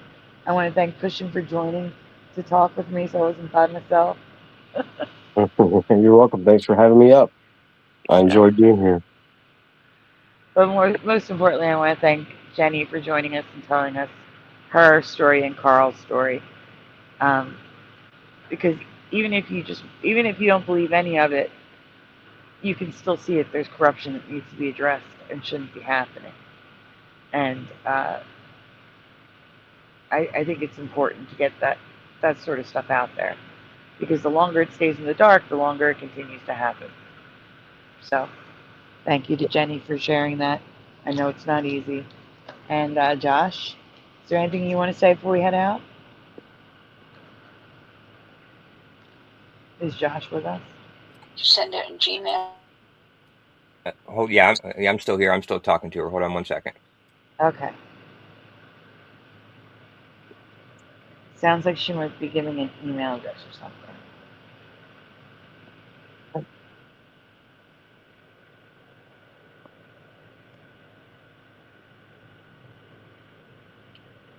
And that's a Mandela for me, Daniel. The mummers for me is something completely different. Completely different.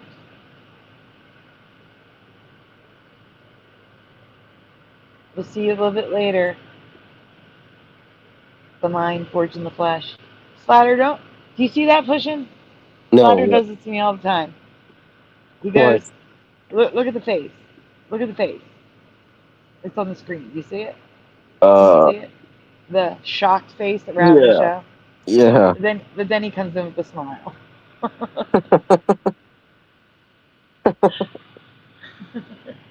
That's funny. You already agreed. No, not an open panel. Open panels are long shows, and I can't do a long show tonight, especially with, us having shows Saturday and Sunday. This is an unplanned show. It's going to be a couple hours. It's not going to be till the morning hours. So, not an open panel tonight. Maybe okay. Sunday. Sorry, I'm back. It's okay. Is there anything you want to tell us or say or info? Yeah, she just said, to tell you thanks again, and appreciate you taking time to let her, tell her story, and hopefully, of course. Get some answers. That would be great. Yeah. That would be absolutely great. But yeah, I think the number one thing to do is follow up with the Innocence Project and follow the instructions that I sent to get that medical certificate thing rolling. Otherwise, it'll be 2028. Yeah. That's crazy. Not with that blockage. You can't. That's too late. It's too late. And your mom is a very kind and thoughtful individual. She is. Yeah, I agree. I agree too. Well, with that, thank you all for being here. Thank you, Josh. Thank you, Cushion. And most importantly, thank you to Jenny for sharing the story. We'll see you guys tonight. If you have more questions, the comment section, you can always forward them to Jenny. But I hope you have a great night. Hope to see you later tonight. And guys, you know what time it is. Say goodnight, guys. Mm-hmm. Good night, guys. Good night, guys. Thanks for being here. See you guys later. Good night, guys.